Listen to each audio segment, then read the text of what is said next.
This is Iglina's Corporate Coffee Mornings. We're speaking with Cedric Blair of Red Stripe, and we're continuing the discussion about the Drink Right campaign that's Okay. ongoing. Yes.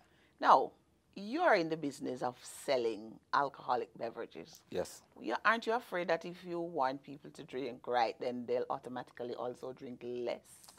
Um, we want people to drink responsibly. So the fact that we're in the alcoholic beverage industry, we have a corporate responsibility to do the right thing. So, educating the public about the harmful effects of alcohol abuse is the right thing to do.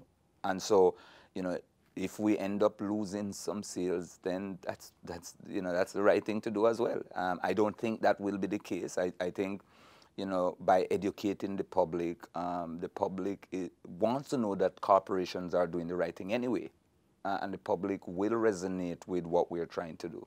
But do you reach everybody through the print and TV ads, or do you have separate campaigns that you go into bars and so on? Yeah, so when we have, so for events that we sponsor, we would typically have I Am Legal, so armbands, so we would to educate people who are coming to the events that, you need to identification by asking for IDs.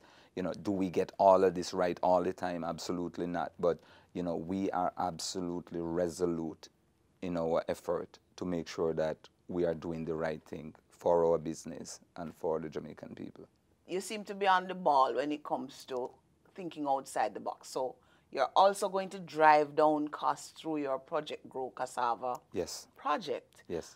I had no idea at all that cassava was good for anything else besides bami and, of course, for eating. Okay. So how does that help you in the brewing process in the long run? Actually, as part of, that's the benefit of working with a big global corporation like Diageo. We use a lot of cassava in Africa. Really? Yes. Nigeria is one of the biggest cassava producers in the world. And so in Nigeria, in Kenya, in a lot of the African countries, in Ghana, we just launched a new beer. So how long have you been using it then in the brewery? We've been using it for many years, many years. We've always used locally sourced raw material for our brewing. We use sorghum in Africa as well. So, we've always looked for locally sourced raw material because it's good for our business and it's good for the local industry. Exactly. And so, we've been looking at how could we supplement the raw material that we put in our beer today with locally produced, which we had a pilot with sorghum a couple of years ago. It didn't turn out as well.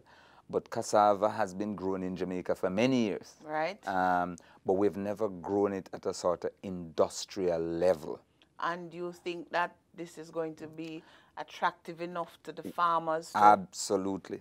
Absolutely. One of the weaknesses with the current, how we grow cassava today, is that the yield from the current crop of cassava is somewhere in the order of 10 to 15 tons per hectare, which is not enough to be competitive against imported raw material. How much do you need then per year?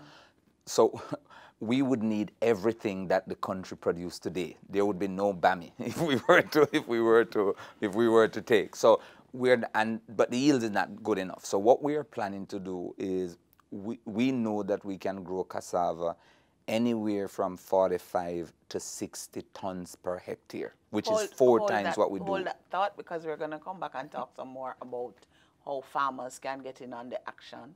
Okay. I want to get in on the action too. Absolutely. Okay. Do you have lands? Yes, I do. This is Corporate Coffee Mornings, and we're speaking to Cedric Blair of Red Stripe. We'll be right back.